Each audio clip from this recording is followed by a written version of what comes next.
Қалың көрермен, сіздердің назарларыңызға хабар арнасы үш айға жуық уақыт бойы ұсынған Ду-Думан театрлар додасы мәресіне жетті. Ендеше бүгін біз болып, сіз болып сатириктер сайысын қорытындыламақпыз дәл осы студияда. Арма ардақты ағайын, алдымен әдеттегідей бейнематериал.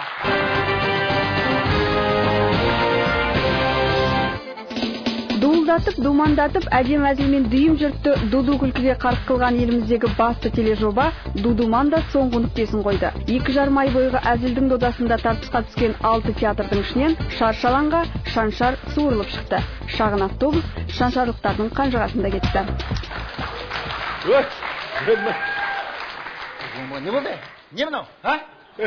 Не мынау? Аттан деген қайда? Жоқ, бұл атпаған шығар. Жоқ, мен атқан. Осатты көр. Өйткені алдыңнан атыпты. Алдыңнан атқан. Алдыңнан бір атқан ғой. Мен атқан жоқпын. Ой, жоқ ай, осатты. Қалай атады ол? Жаңа күдіктен бері рас болып шықты ғой. Мен өзім кетіп бара жатқан кезде былай қарай кетіп бара жатып, ай осы атар ма екен, атпас па екен деп атымнан бүйтіп көтеріліп тұр. Бұрылып қарай берген. Ду-Думан күлкі тауы көрерменге әзіл дәруменнен дәм ұсынып, қалжың қағытпадан қуырдақ қуырды. Осман ханның әдемі әзіл оспағын әкеп, қазақ телевизиясына бұрын сонды болмаған күлкіден тамаша тарту жасады. Қазақ сатирасын салмақтап, қазақ қалжыңының қарымын байқап, өткенмен бүгінін түгендеді. Күлкінің қару, сатираның сан түрлі жанр екенін көрсетті.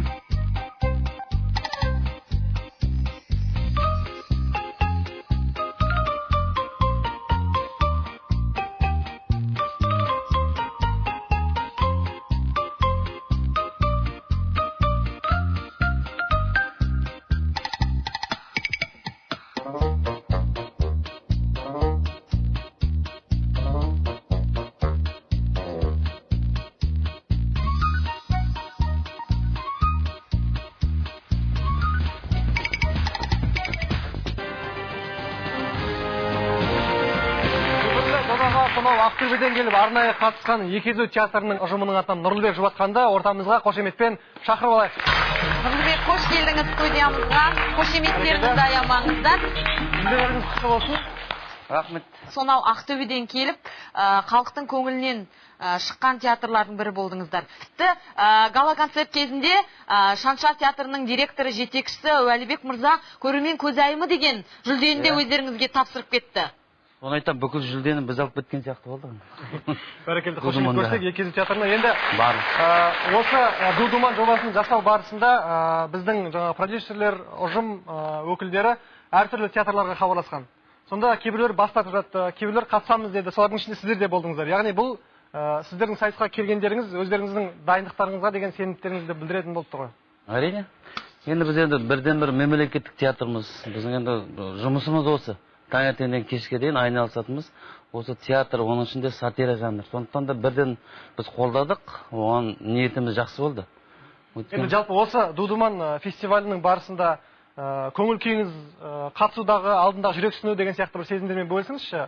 Мысалы, қандай театрлар барынша үлкен бір қарсылас болады деп ойлап келдіңіздер? Өнерде спорт секілді. Сондықтан да қандай бір адамды қорқуы болады, әрине онсыз ол онда жүрек болмаса, қорқу болмаса, онда сайыс бола ма. Сондықтан да әрбір театр бізге қарсылас.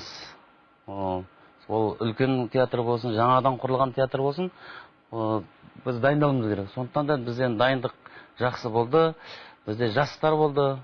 Оның бер жағында біздің кішкене ғана ұтылғанымыз бар. Өйткені сіздер айтқан кезде бізде театрдан құрамы басқаша болатын. Үлкен жігіттер болатын.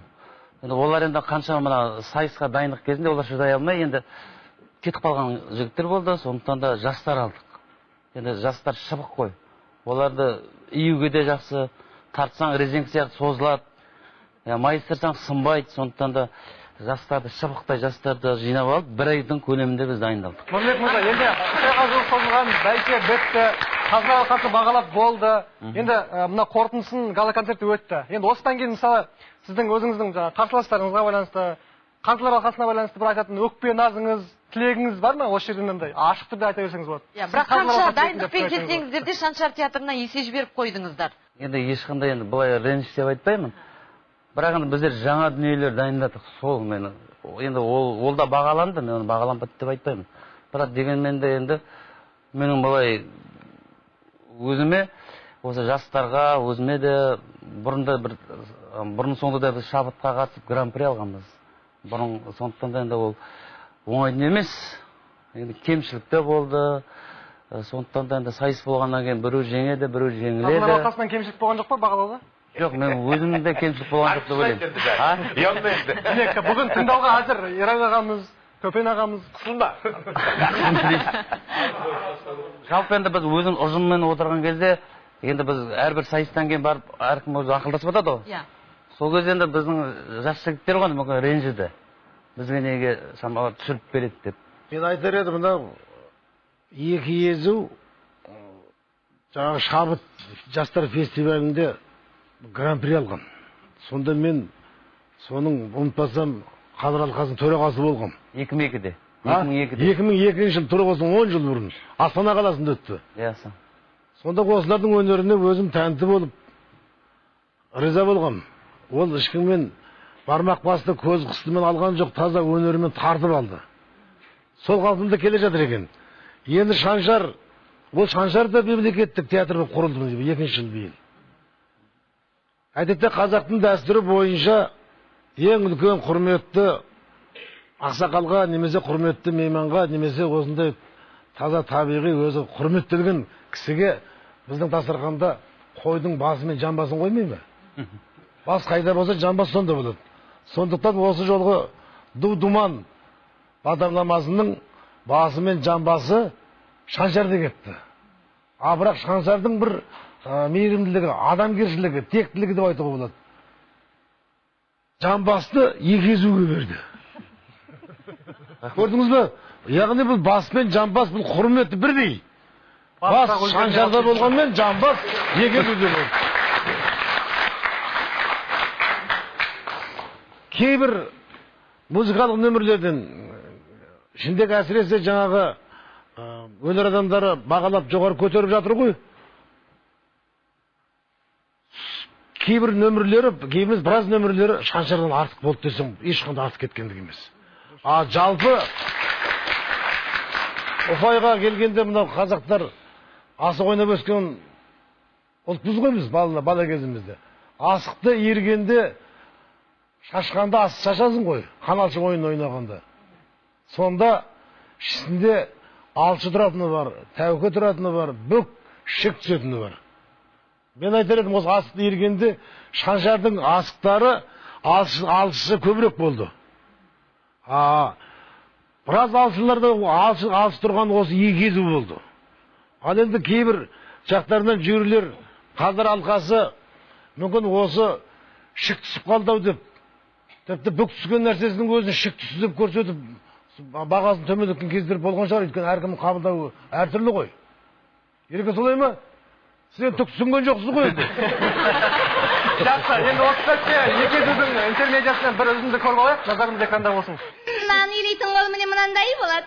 Иә, мынандай болады. Я бейді. Қазір мен сен... Нең мен кейіп отырмын? Сабыр, сіз тікелей эфирдесіз. Тікелей эфир.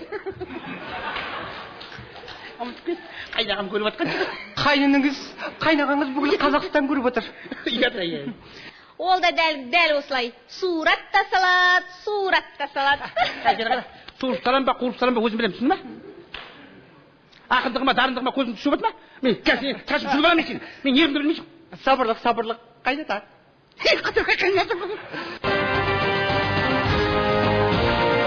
Абылаға, енді осы көрермендер екі езудің кейбір қойылымдарына жақсы баға берді, кейбір кемшіліктерін атап өтіп жатты. Енді сіз көрермен ретінде, сатирик ретінде, жазушы ретінде қандай бір көзқарас білдірген болар едіңіз осы қойылымдарына, және қандай бір ұсыныс айтқан болар едіңіз? Мынандай жерлерін түзесін, мынандай жерін күзесін деген сияқты. Енді қазақта мақал бар ғой, қазақ өлер жеріне дейін күліп барады дейді. Мынау күлкі шақырудың да жолдары көп ақ. Ал әңгіме осы мен бастан аяқ көріп отырдым. Қай театрда да тақырыптық жақтары сол әлсіздеу көрінді. Ал енді сол міндет түрде сол тақырыпты мына қай театр болса да кеңіту керек. Мына өзі үй сыпырушыдан бастап министрге дейін тақырып жетеді ғой. Біз халқымыз күлкіні сағынған халықпыз. Ал енді осы мына хабардың осы бастамасына Бүтін қазақ қуанып отыр. Мынау енді Ақтөбенің екезуін бұрыннан білем. Бұларда Ақтөбеде елге шығу, елде айтқыштар көп қой. Солардың айтқыштардың сөздерін мәнерлеп шығара берсе, сол айтқыштардың әрбір бір екі сөйлемдік сөздерінің өзі күлкі шақырады. Соны жеткізіп отырса болашақта деген тілегім бар. Тілектестігіңізге рахмет. Енді осы сәтте біз студиямызға келесі мейманымызды шақырайық. Биморал күлкі компаниясының өкілі деп айтамыз. Асқар Наймантаев ағамызды қошемет көрсетіп ортамызға шақырайық. Асқар аға, қош келдіңіз студиямызға. Төрлетіңіз. Сіздердің де алған жүлделеріңіз құтты болсын. Енді қандай өкпе назыңыз бар енді? Асқар аға, ақсақал сатирикпін, ақсақал театрымыз кілт неге маған бұйырмады деген бір... Ой, Құдай сақтасын. Өкпереніш наз. Құдай сақтасын. Дудуман басталған күні сахнаның артында тұрып, міне шын көңілім, Әділғазылар оны естіген жоқ. Осы қатысқан театрлардың барлығының басшыларымен отырып айтқам. Осы автобусты екезіп алса екен. Өйткені бүкіл батыс өңірін бәріміз гастрольде жүрген әртістеріміз бәріміз білеміз. Батыстың жолының қиын екенін, шаң тозақ, құм топырақ екенін. Сол жақта еңбек етіп, сол батыстың барлық 4 облысты бірдей қамтып отырған жалғыз театр. Содан кейін соншама жерден ат телетіп ерінбей келген театр. Алматы мен Астанада да осыған қатыспай қалған керемет театрлар бар. Осы бармақ басты көз қыстығысақ та бір бәлеғіп осы екезуге берекші сол автобусты дегенбіз. Бармақ басты көз қысты болмай қалдау деймін бірақ аға. Соған дұрыс әрекет істемегенбіз ғой. Мен анар сахнаның артында айттым да жюриге бірдеме беру керек пе еді соны. Дудуман басталған күні сахнаның артында тұрып, міне шын көңілім, Әділғазылар оны естіген жоқ. Осы қатысқан театрлардың барлығының басшыларымен отырып айтқам. Осы автобусты екезіп алса екен. Өйткені бүкіл батыс өңірін бәріміз гастрольде жүрген әртістеріміз бәріміз білеміз. Батыстың жолының қиын екенін, шаң тозақ, құм топырақ екенін. Сол жақта еңбек етіп, сол батыстың барлық 4 облысты бірдей қамтып отырған жалғыз театр. Содан кейін соншама жерден ат телетіп ерінбей келген театр. Алматы мен Астанада да осыған қатыспай қалған керемет театрлар бар. Осы бармақ басты көз қыстығысақ та бір бәлеғіп осы екезуге берекші сол автобусты дегенбіз. Бармақ басты көз қысты болмай қалдау деймін бірақ аға. Соған дұрыс әрекет істемегенбіз ғой. Мен анар сахнаның артында айттым да жюриге бірдеме беру керек пе еді соны.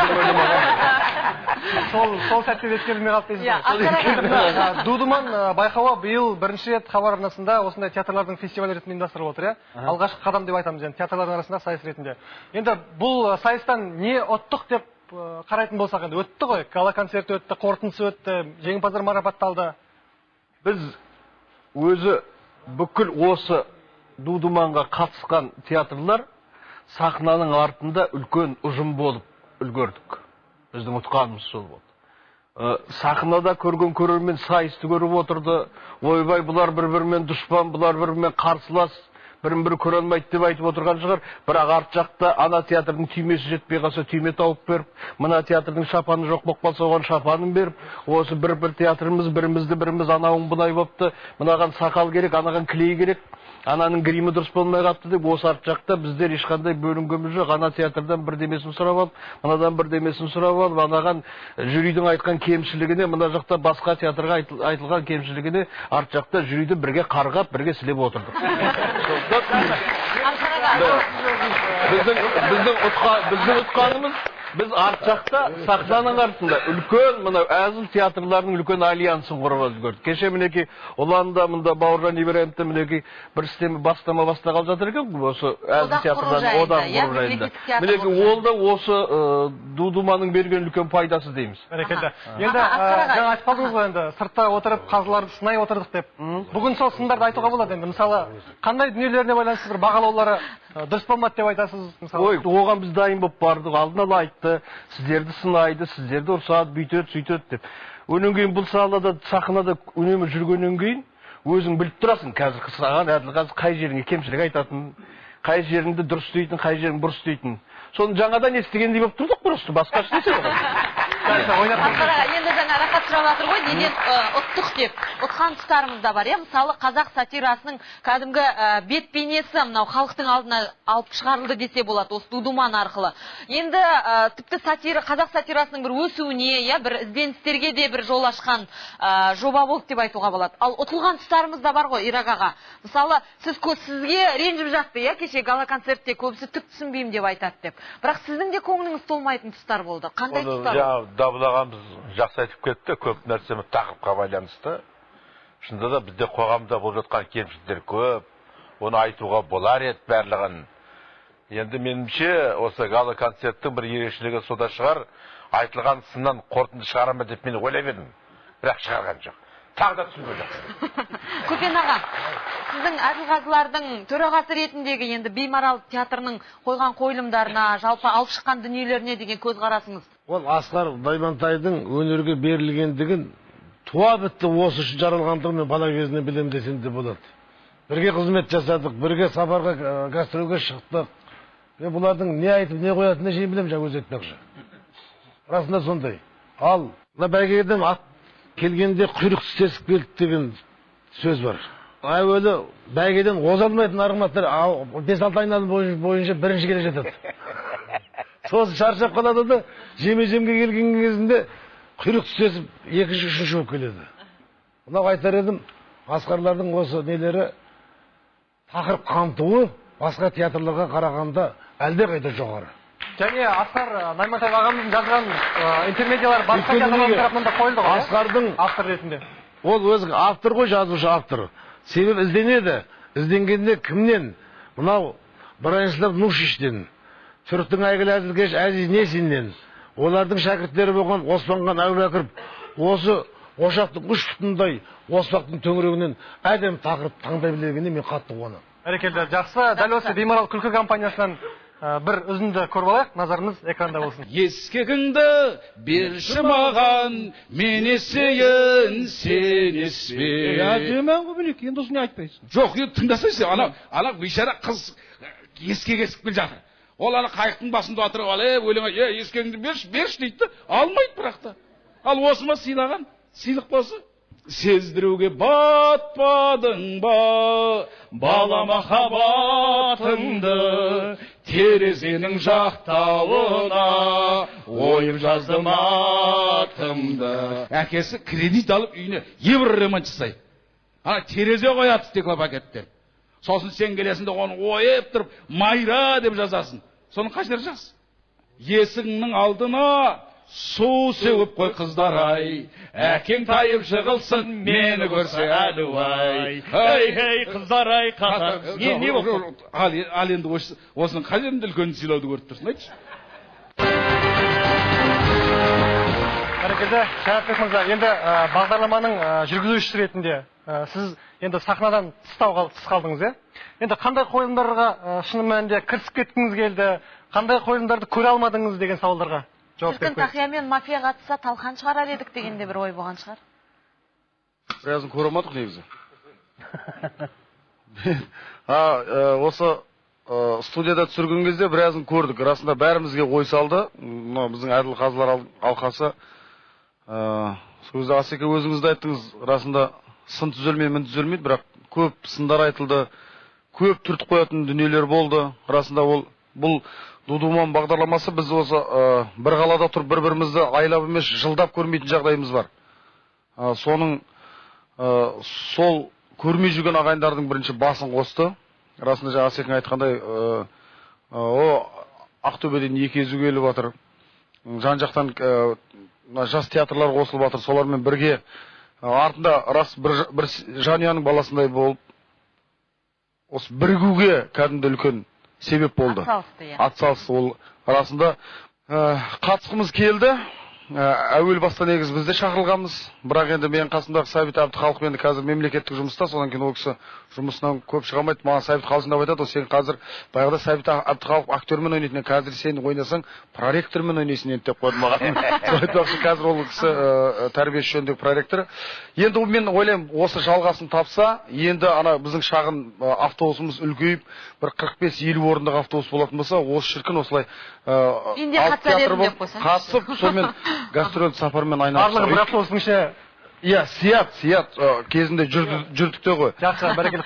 Жұлдызай, енді интернет беттерінде осы театрлардан гөрі газет, автокөлікті осы жүргізушілер Жанатбек пен Жұлдызай алса қалай болады дейтін пікірлер бар деп жатыр. Сол кезде бізге де айтпайсың, мына екеуі сонда таңнан кешке дейін тұрады. Енді қараңыз, Жұлдызай, Жанатбектің қасында Сәкең жоқ екен, ол кісі проректор болып кетіпті. Сіздің қасыңызда бәріне белгілі Нұржан жоқ, енді бәлкім екеуіңіз бірігіп жаңа бір театр құрарсыздар. Жоқ, енді ол театр құра салу деген ол барып жүріп барып костюм ала салу емес қой. Бірақ енді бізге қазірден бастап ұсыныс түсті. Білмеймін, енді бұл ертең жақсы бір тандем болатын шығар мүмкін. Мүмкін жақсы дуэт те болатын шығар, кім біледі. Бірақ бізге жаңағы концерт жасайтын кісілер бірақ айтты, сендер осы бастан екеуіңе 4-5 материал жазсаңыздар, бір 2 монолог болса, Жұлдызай мен Жанатбек болып шыға беруге болады екен деді. Екеуің қосылдыңдар деді ғой. Иә, сон екеуің енді деп жатыр. Творчество мен қосылыңдар деп жатыр. Жұлдызай, творчество деген сөзді айтпасақ ішімізден айтып отырмыз. Иә, творчество мен қосылса екен деп отырсыздар ғой. Бірақ енді сырт көз сыншы білетін шығар. Жанатбек, енді сіз осы актерлыққа қараған кезде қазір жүргізушілікпен көп айналысып жүрсіз. Ал Жұлдызай, сіздің дебютыңыз болды, иә? Былайша айтқанда сіз алғашқы жүргізген үлкен жобаларыңыздың бірі. Бірақ интернет беттері дейміз, осы халық сыншы ғой. Сізді мысалы сынап жатты. Жұлдызай өзін еркін ұстай алмады. Жанатбектің артында кішкене қысылып тұрғаны білінді деген сияқты. Ана орыстар айтады ғой, я не стукач, но я обязан доложить дегенде ғой. Мен айтып берейін, Жұлдызай біз екеуміз бірінші рет осылай сахнада бірге жұмыс жасадық. Сонда жаңағы студияға келген кезде маған айтады, екеуміз мына тексті мына жерін айтпай қойық, мынаусын алдыға қояқ та мынаны содан кейін айтайық, одан кейін мына жерін бүйтейік. Жоқ тексте жоқтар текст кіргізіп өзімше жан бітірейік деп жүрміз ғой, әйтеуір шама келгенше. Бірінші енді бастама болған екен, соны айтады, Жанатбек аға, сіз нормальный адам екенсіз ғой дейтін маған. Мен бұрын онша емес, не нормальный деп ойлап едім десем, жоқ ойладым, сіз мені адам баласын менсінбейді, менімен жұмыс жасамайды жар, өзінің текстін айтады да қақиып тұра беретін не ғой деп бір кезде айтады, қандай жақсы сіз деп қалады, жүрегім жылып қалды. Соны кеше көрсем айтады, жаңа текст ауысып жатыр келіп, бірін айтып, бірін ан жақта келіп, мынаны айтыңдар, мынаны айтпаңдар, үйтіңдер, бүйтіңдер деп жатқандығы. Мына концертті бүйтіп жүргенше арасында бір 2 рет пе 3 рет пе ойнап алған жақсы еді ғой деп қояды. Бірақ адам өстіп шындалады, иә. Жұлдызай, сіздің бір ауыз пікіріңіз. Енді шынында да бірінші жүргізіп тұрғаннан кейін жаңа көпшілік біткен сынға пікір айтатын адамдар көп қой, біткен іске сын айтатын адам көп. Бірақ шынымды айтсам, қысылғаным хақ, оны жасыра алмаймын. Бірақ енді осы проектте жүргізушіліктен мені енді артық айтпаймын, мақтасам, бірақ Жанатбек аға шықты. Енді айтып жатыр ғой, өзінің көзіне де айттым ғой, сондай жақсы адамсыз. Тіпті сіз сахнада Жанатбек деп айтудың өзі маған ауыр. Мен кеше сахнада гала-концерт бәрінде Жәке, не болмаса Жанатбек аға деп сондай бір обращение болды да, өйткені шынында да мен Жәкеңді мақтап отқан емес, мақтауға тұрарлықтай азамат. Сондықтан бірінші рет жүргізушілігімді жалпы сахнада Жанатбек ағамен жүргізгеніме өзім қатты ризамын. Бәрекелді. Енді осы сәтте осы қошеметтен біз келесі қонағымызды ортамызға шақырамыз. Қуандық пен Бақыт театрының өкілі Қуандық Шәкіржановты қарсы алыңыздар. Қош келдіңіз студиямызға. Жүзелеріңіз құтты болсын. Рахмет. Бала ұқсатып, грамм ұқсатып жүрді. Қуандық мырза, енді біздің білуімізше осы Ду-Думан театрлар фестиваліне арнайы Қуандық пен Бақыт дейтін театрдың атауын ойлап та осы сайысқа ресми қатысқан бірінші жобаларыңыз. Солай ғой? Енді бұл жаңағы біріншіден хабар арнасы Ду-Думан бағдарламасын ұйымдастырып, әзіл кештердің басын қосып, жақсы бағдарлама болды, әрине. Қуандық аға, кеше гала-концертте қойған қойылымдарыңызды көп көрермендер залда отырып бақ сынап жатты. Осындай сындар көп болды ма жалпы осы бағдарламада? Сыншы мына кісілер отырмыз сынаған бізді. Әділқазы алқасы, бал берген. Келіспейсіздер ме енді бұл кісілердің айтылған барлық келіспейтін жерлер көп болды. Мысалы? Әділқазы алқалары, енді бұл кісілер 3 адам дұрыс. Ауысып отырған адамдарды кішкене сатираға жақын адамдар шақыру керек еді. Мысалы ренжімесін, Ақботаларды мен әнші ретінде қатты құрметтеймін, жақсы әнші. Ал өзі актерліктен енді шеберлікте бітірген. Кешегі айтып отырған қойылымдарға түсінбей отыр ол кісі. Қуандық аға, енді қараңыз, Ирак ағамыз мысалы заңгер, иә, бұл кісі экс-депутат. Бірақ енді бұл кісі де сатира жанрында... Бұл кісі мойындады ғой, мен түсінбедім деді. Мойындады Енді түсінбедім дегенде, жалпы енді сатира қойылым көрерменге арналады ғой. Көрермен ретінде де пікір білдіруге құқы бар шығар енді. Жоқ, жалғыз бізге емес, мына екі езу театрына да дұрыс бал бермеді бұл кісілер. Ғажайып театр жас шығып келе жатқан жас таланттарға да бұл кісілер бағасын дұрыс бермеді. Сонда аға, баға дұрыс беру деген бәріне көтеріп қою дегенді білдірмейді ғой? Жоқ, көтеріп қою емес.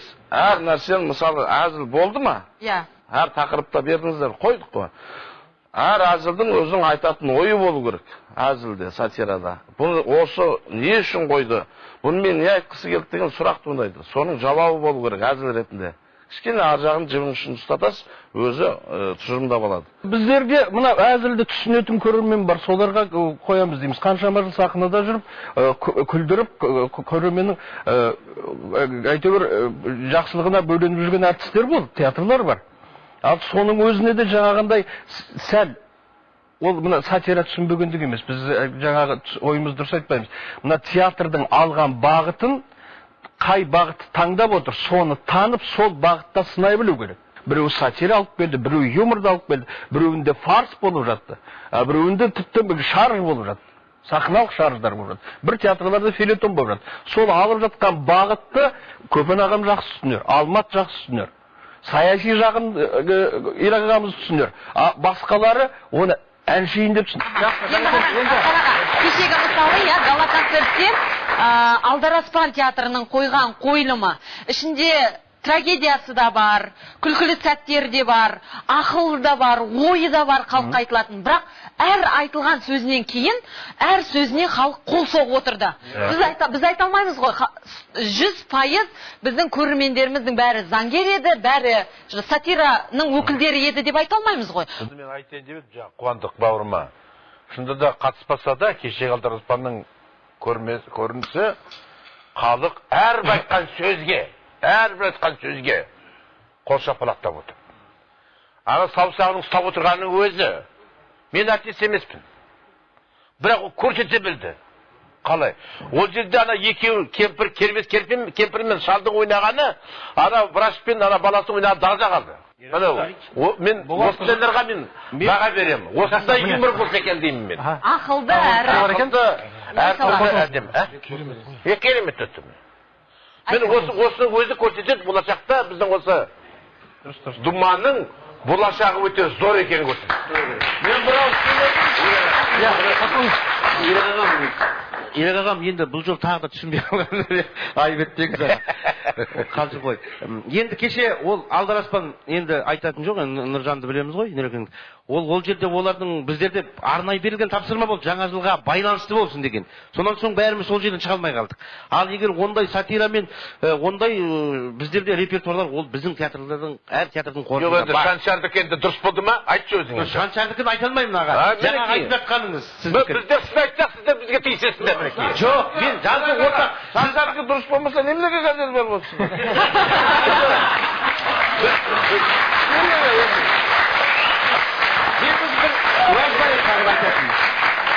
Осы Дудуман сайысында біздер Екезу театр болып қатыстық. Сол театрдың бір мүшесімін. Жеке пікірім. Ол жерде енді Алмат ағамыз әділ берген жоқ деп айтпаймын. Мысалға Жанатбек жүргізіп тұрғанда айтып жатты. Ұялаш деді, біреуіне группалас деп айтты. Адам енді қанша дегенмен бұрмас бекен деймін да, ана көріп отқаннан кейін. Бүйрегі бұрды дегенді айтқыңыз келіп тұр ғой сонда, мүмкін ғой. Жоқ, мен жауап берейін бұған. Алмат бәріміз Бауыржан шоуда неше жыл жұмыс істедік. Бірге курстаспыз. Ұяласпыз дейсіз. Иә. Егер ол бүйрек бұрса, бізге де бал беретін еді. Бірақ бізге көріп отырмыз ғой, 5 балл сондай беріп отыр. Яғни ұяластың өзі дұрыс баға бересіз ғой. Мен бермеді деп айтып отқан жоқпын. Мен айтып жатырмын, бұрып кетуі мүмкін болашақта деймін да, ондай болмас екен дегенім. Жақсы. Енді көрермендер көзайымы деген номинация бойынша, мысалы, біздің көрермендеріміз СМС арқылы дауыс беріп жатты. Сол берілген дауыстың нәтижесі бойынша да бірінші орында Шаншар театры тұр екен, екінші орында Ғажайып театры және үшінші орында дауыс беру нәтижесі бойынша Екезу театры тұр екен. Көрермендердің дауыс беру нәтижесі. Сосын қараңыздар, бұны Әділқазы алқасына берем қойым сұрақты. әділ қазалқылары екі езудің тарихи қойған қойылымына дұрыс баға бермедіңіздер. Екі езу. Ода ешқандай саясат жоқ. Ешқандай балағаттау, жамандау жоқ. Жеңіл әзіл болады өзі. Абсурдный дейді. Қандай керемет исторический екі езу қойды. Оны жоққа шығарып жедіңіздер. Неге мен мысалы оны ықыласпенен антығып отырып тыңдап мен ең жоғары 7 балл қойдым. Ол айтып отырған не дұрыс? Тарихи жайында. Тарихи жайында мен 7 балл қойдым. Қазір қарап тексеруге болады. Қарап тексеруге болады. Енді жаңа СМС дауыс беру бойынша екінші орын алды деп айтып отырмыз. Ғажайып театрының өкілі отыр бізде. Бірауыз енді сіздің де пікіріңізді білейік. Ержан, енді сіздердің өкпелеріңіз жоқ шығар енді. Жоқ, біздің өкпеміз. Қаншалықты бір үлгі сабақ алдыңыздар осы? Қанша өкпелесек те одан еш пайда жоқ сияқты ғой енді. Біз үлгере алмай дайындалып, үлгере алмай қалған әзілдерім шикілік болды. Оны мойындаймыз. Оны сахнада тұрып, сол жерде мойындап тастағанбыз. Бір мынандай жаманда бізде қазақ байшылықта мынандай жаман үлкен еңбек істеп келе жатасында бір жерден сүрінсең болды, бәрі сол жерге сүріне береді. Ол сүрініп, алдыңғы сүрінгендер қазып, мүлдем жоқ қып тастайды. Ол жаман нәрсе. Ол кім? Қай театр сүрінбеді? Айтыңыздаршы. Қай театр шығаса бірден жарқ етіп, қай театр болды? Айтыңыздаршы. Жоқ, болған жоқ, дұрыс па? Еңбекпен келді. Бізді бірден сөйтіп сынау дұрыс емес деп ойлаймын да, бізді бірден. Ғажайыпты. Айтыңыз, пікіріңізді. Ғажайып театры, жас театр деп қосылды ғой, жаңа құрылып жатқан деп. Енді керемет ізденістер болды. Өткен себебі ол жерлер дәлелдеді. Сахнаға қойға дейін, алып жануарға дейін, небір жаңағы декорациялар, құрылымдар жасады сахна. Енді 7 балл алды ғой жаңа неден. Ортақ тақырыпта мұрын ішіндегі мұрт деген. Сонда 7 балл жоғарғы балл алды. Онан кейін ойнап жатқан театрларға 7 балл берді. Шаншарға берді мысалға. Соны мысалға айтып жатқан кезде мына әділ қазылар алқасы айып етпесін. Айтайық енді айтып жатыр ғой. Сол жерде айтып тұрып мынандай сөздер шықты. Кім екенін ұмытып қалдым. Міне деді, профессионал әртістер деді. Ештеңе қолданбастан өздері ойнап тастады. Осылай болу керек қой. Жаңағылар күштері жетпегеннен кейін осыны қолданған шығар деді. Бұлар бірақ жаңалыға келді. Мүмкін жетіспеген шығар жаңа ойнау не жаңа әртістік жақта. Бірақ жаңалыға келген жағын Алматы Ғасыр айтқан пікірін айтып тұрсыз ғой. Солай ма? Осындай пікірлерге мен қарсы болдым. Өте себебі олар өте жақсы. Осындай жұмыс ізденісті көрсетеді. Жоқ, ол да атап көрсетілді ғой. Келесі жылы да біздің хабар арнасы келесі жылы да бұл бағдарламаның жалғасын табатындығын айтып отыр. Сондықтан біз барлық театрларға да ізденіс тілегіміз келеді. Енді осы сайыста көрсетілген жаңағы бұрыннан келе жатқан әзілдер, оның ішінде ұрысқақ кемпір, сүміреген шал, ұрысқақ әйел деген сияқты кейіпкерлер келесі жылғы жобада көрініс таппайды деген бір үлкен сенім білдіргіміз келеді. Негізінде мынау әдебиет болсын. Сол жерде айтып тұрып мынандай сөздер шықты. Кім екенін ұмытып қалдым. Міне деді, профессионал әртістер деді. Ештеңе қолданбастан өздері ойнап тастады. Осылай болу керек қой. Жаңағылар күштері жетпегеннен кейін осыны қолданған шығар деді. Бұлар бірақ жаңалыға келді. Мүмкін жетіспеген шығар жаңа ойнау не жаңа әртістік жақта. Бірақ жаңалыға келген жағын Алматы Ғасыр айтқан пікірін айтып тұрсыз ғой. Солай ма? Осындай пікірлерге мен қарсы болдым. Өткен себебі олар өте жақсы. Осындай жұмыс ізденісті көрсетеді. Жоқ, ол да атап көрсетілді ғой. Келесі жылы да біздің хабар арнасы келесі жылы да бұл бағдарламаның жалғасын табатындығын айтып отыр. Сондықтан біз барлық театрларға да ізденіс тілегіміз келеді. Енді осы сайыста көрсетілген жаңағы бұрыннан келе жатқан әзілдер, оның ішінде ұрысқақ кемпір, сүміреген шал, ұрысқақ әйел деген сияқты кейіпкерлер келесі жылғы жобада көрініс таппайды деген бір үлкен сенім білдіргіміз келеді. Негізінде мынау әдебиет болсын, мәдениет болсын, өнер әсіресе ол көрермендердің жетегінде кетпеу керек. Көрермендерді жетектеу керек өнер. Біздің көп өнерпаздарымыз жеңіл желпі осы қазіргі кездегі жастардың жаңағы арзан күлкіге құмарлығын біледі де, халықтың көп келетін жастар солардың жетегіне ереді де, сол жетектегі бір арзан дүние ұсынады. Содан кейін бұл қайдан оңады? Жетекте кеткеннен кейін. Керісінше оларды жетектеп үлкен әдеттерге келеді. Соған үйренгеннен кейін жаңағындай сол жеңіл әзілге дүр өте түскен көрермен үйренгеннен кейін жаңағындай бізге деген бағалауда болады. Ешкім күлмеді сіздерге, кешіріңіздер деп. Ал енді мынау айтатыным Мұхтар Әуезовтың сөзі бар. Орынды күлкі оттан тастық дейді. Кеше айтып жатқан жаңа Нұржанның несі қандай орынды күлкі. Тіпті үндемей қалған паузының өзіне де жұрт күлкі шақырып отырды ғой. Енді айтатыным, жаңағы келесі неде Дудума бағдарламасында бұдан кейін бір су жаңа ішін көрмеген, әлі киілмеген костюм секілді дүниелерді халық күтіп отыр. Бұның көпшілігін көріп қойды. Кеше ғана Шаншарға нөл беріп жүргенімде сол. Көрдіңіз бе? Сөйтсем ол барлығы да осындай дейме дайындалып келген. Ал енді ғажайып театрлардың әлі ешкім көрмеген, қуандықтардың әлі ешкім несінің байығына беріп бағасын алмаған дүниелер болды. Міне ендігі неде 100% су жаңа әлсқақтық халық күтіп отыр. Жақсы, рахмет. Жүргізушіге киім ұсынған Парк Право бутигіне шын жүректен алғыс білдіргіміз келеді.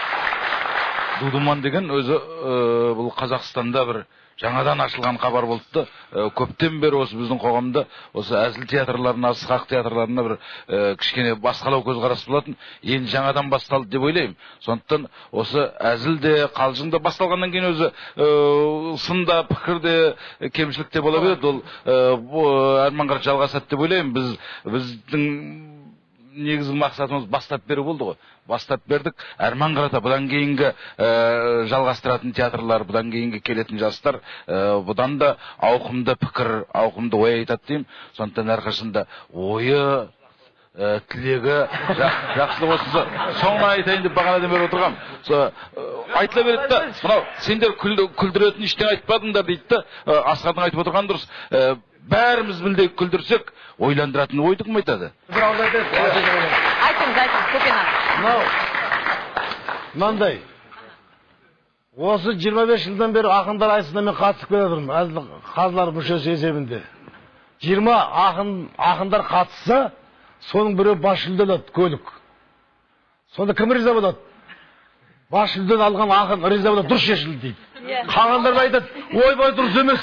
Ана бұрып кетті, ана дұрыс айтпады, бүйрегі бұрып деп кетеді.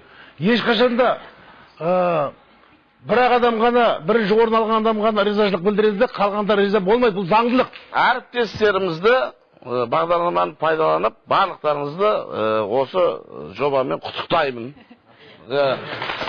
Шаншарды да автокөлігі құтты болсын. Өнерлі театр, үлкен ұжым жақсы дайындалған, оны мойындауымыз керек. Ендеше ортамызға 255 ұпаймен дараланып, Тау компаниясы ұсынған шағын автобустың кілтін иеленген Шаншар театрының өкілі Нұржан Құлшынбаевты шақырамыз. Келіңіз, Нұржан. Бүгінгі Дудуман бағдарламасының, Дудуман жобасының жеңімпазы жалғыз көңілі толатын адам әділ шешім деп ойлайды бұл кісі. Әділ шешім деп ойлайды. Отырыңыз.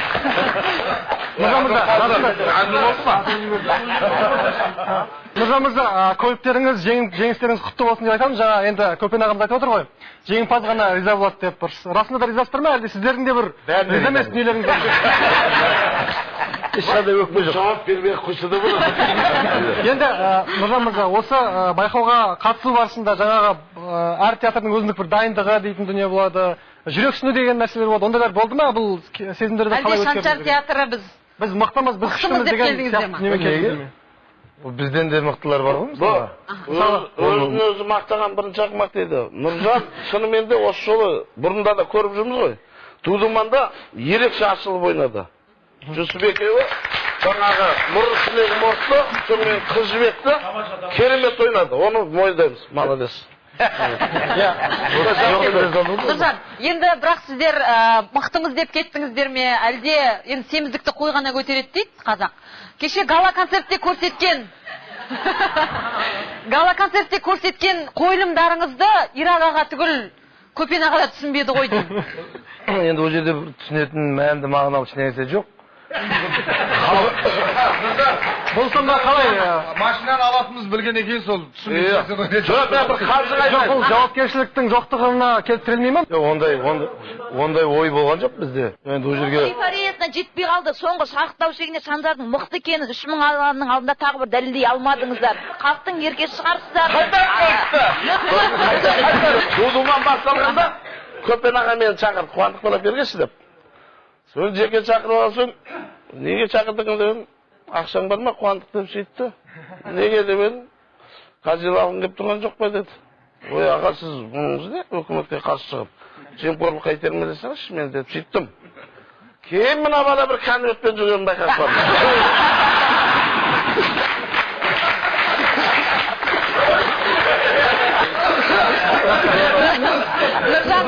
Нұржан, не дейсіз енді? Не дейсіз? Конверт туралы ма жоқ әлде? Конверт туралы болған оқиға болу керек осы жерде енді Шаншар Әділ театрынан бір үзінді көрсек.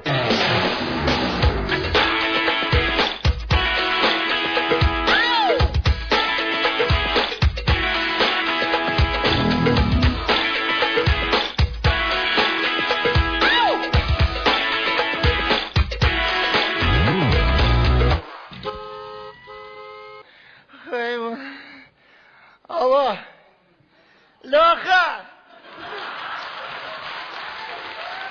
Леха! Мені ұрып кетті ғой, Леха! Сендер қақта жүрсіңдер, Қайда, тойда! Сағырға келмеді, Леха! Өлдім ғой мен, Леха! Жүрші спальныйға. Еркек болсан көрейік сенің еркектеріңді. Не машынсың? Жүрсің спальныйға. Ана спальныйдағы диванның аяғы сынып қалғанда бір апта болды ғой. Соны жөндеп қойшы бар. Еркек екенсің.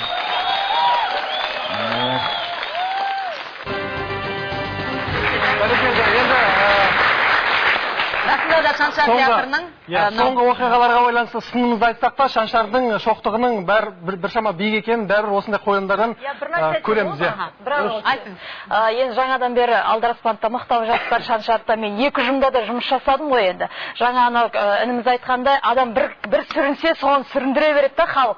Енді Шаншарды шағын автобусты әшейінен алды деп айтуға болмайды. Жаңа көрдіңіздер, еңбегі бар. Ал енді бізде әртістерде, бізде адамбыз ғой, бізде де кішкене бір адамда қалай айтады, расслабление дейді ғой, кішкене бір үф дейтін кез болады ғой. Вот соған жеттік деп енді кішкене кеше еркелеп кеткен шығар, бірақ мен сондайлық бір еркелеп жаңағы сахнаны бір құлатып тастайтын бір нәрсе жасады деп айта алмаймын. Жақтасып отқаным емес, дегенмен той өкпесіз болмайды дейді. Қуандық ағаның да, Екезудің де, Асқар ағаның да мүмкін өкпелер бар, орынды шығар, бірінші рет өтіп жатқан дүние болғаннан кейін. Бірақ дегенмен бұның бәрі өнер деген тартыссыз болмайды. Бірақ осында отырған барлық азаматтың барлығының көрермені бар, сондықтан ешқандай өкпе-реніштің қажеті жоқ. Енді негізгі мақсаты жарыстық қою емес, өзара театрларды жарастыру дейтін де мақсат негізгі алдыңғы кезекке шығады. Енді айтайын, осында бір мақсат бәйгелі емес қой. Біздің осыншама 11 миллион қазақ халқын кәдімгі әдемі әдепті күлкі сусындап отырған халқымызды біз мейірін қандырғанымыздың өзі ол үлкен бәйге, халықтың көңілінен шығу. Ол осында 18 театрдың 6-ы ғана шақырылды. Қалған 12-сі өкпелеп жатыр. Және үміттеніп отыр, ендігісіне қатысып қалатын шығармыз деп. Осында қатысқаның өзі үлкен олжа. Бір қуантарлық жағдай, біз жаңағы сөзге қайтып, жаңағы әңгімеге қайтып келуге тура келіп отыр, өйткені біз расында басымыз қосылды. Мысалға, бір ұжымда қаншама актерлар бар, біз солардың басшыларын баяғыдан келе жатқан әртістер танимыз да қалған танымаймыз, шын айтса. Көрдік, мына ғажайып театр келіп қосылды, 2 ай көлемінде жүрді, бұл кісілерге қаншама жарнама болды. Осы 2 ай аралығында маған Шымкент шоу театры бірінші жаңағы телефоныма хабарлама тастап, осындай театрдан қайтып сөйлесіп, бізді қалай қатысуға болады. Бәрін қарап отыр көрермен. Кім қанша дауыс жинады, кім қалай ойнады, ананікі күлкілі болған жоқ, мұнаң, ендігі күн мұнаң күлкілі болды, көрді. Қатысқысы келеді. Енді осыны жаңағы біз ана шағын автобусты созайық та, ұзындау автобус қылайық та, қайтадан. Осылай творчествомен жақсы екен, рахат. Бізде қатысқымыз келді. Мен ойлап отырмын, осы мысалға арасынан, осы театрлардың арасынан жақсы 2-2 бір адамнан алып, тағы да бір сондай бір концерттер қойса. Жақсы, енді алдағы болатын Дудуманның келесі сатыларында осындай, осы студияда айтылған біраз ұсыныстар ескеріледі деп ойлаймыз. Енді осы жерде осы Дудуманның барысында жаңадан ашылған талант дейміз, жаңадан көрінген дүниелер дейміз. Мысалы, Ержанның пародиясы ерекше бағаға ие болды. Осы сәттен бір үзінді тамашалап алайық сол жерде. Қой енді, андағындай сағыз мен көрген емеспін. Ой, осындай сағыз ғой. Қандай? Мектептегі партаның астына жабыстырған сағыз.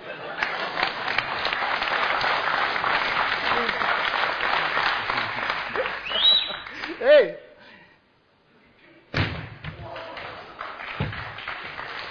Болғандай сағыз. Ол сағыз емес.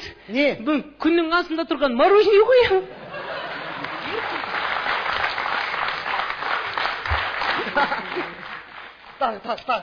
Тағы. Не бар? Не істеп жатыр мынау тағы?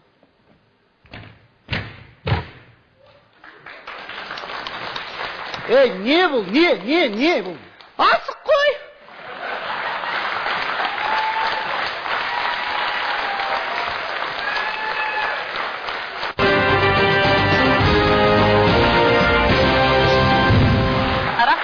Дудуман бағдарламасы қазақ сатирасының жаңа бір белеске көтерілуіне жол ашып берген сияқты, біздің театрларымызды жарастырған сияқты. Өйткені кеше гала концертте Қуандық ағамыздың өзі де бір сыйлығын құшақтап шықты.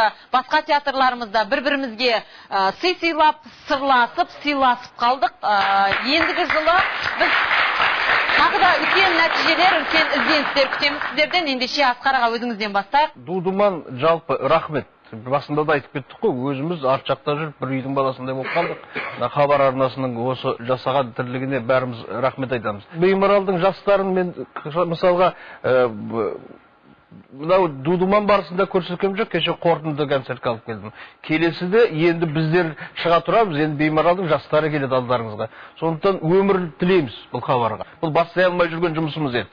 Қолға алмай жүрген үлкен ісіміз еді. Хабар бастады. Соған бастауға атсалыстық, бізге сол қуаныш. Сол ары қарай ұзағынан болсын. Жақсы, рахмет кеңесіңізге. Менің театрымда жас жігіттер көрінді, жаңадан келген жігіттер. Басқа да жас таланттар табылсын деймін. Сосын басқа да облыстарда осындай әзіл-сықақ ұжымдары құрылса екен деймін. Осы облыс әкімдері осындай жасаса, әлде де тартыс болады. Жақсы. Рахмет, Нұржан. Жаңа айтып отырсыздар ғой, кеше осындай болды, концертте мынандай болды. Дұрыс, енді оның өкпелеріңіз орынды, одан кешірім сұраймыз, бірақ біз негізі бұл қоятын ақшақармен жаңағы аясымызды тура осылай көрсеткенбіз. Біз осылай көрсетеміз, кішкентай ғана дүние. Бұл жерде бір аса бір күлкі мән мағына жоқ, жаңа айттым ғой. Енді Дудуманға келетін болсақ, өркендей берсін, бұлмен тоқтап қалмасын, тағы да бұдан кейін де қаншама театрлар бар, соларды қатыстырсын. Жақсы бола берсін театрға. Көп рахмет, Нұржан. Әрқашанда сыншы бағасын беретін ол көрермендер, әрине. Барлықтарыңызды мына келіп жатқан жаңа жыл мерекелеріңізбен құттықтаймыз. Бақытты болыңыздар. Бәрекелді. Мен есіме бір ауылдағы аузы дуал атамыздың бір батасы есіме түсіп отыр. Оғыз былай да бата беретін. Жаратқан халқымды даласымен сақта, елімді данасымен сақта, сәбиді анасымен сақта, азаматты санасымен сақта дейді. Ол батаға қосатыным, өнерпаздарымыз өр болсын, шыққан жерлері төр болсын. Осындай тілегілерімізбен батамен бүгінгі бағдарламаны тәмамдаймыз. Көңілдерге көлеңке түспесін, әзіл театрларының саны мен сапасы кеммесін. Ендеше Дудуманның келесі маусымында амандықпен жүздескенше дейміз Дудуманның көрермендері үшін, ал біз бағдарламасының көрермендеріне назарларыңыз бізде болсын дегіміз келеді.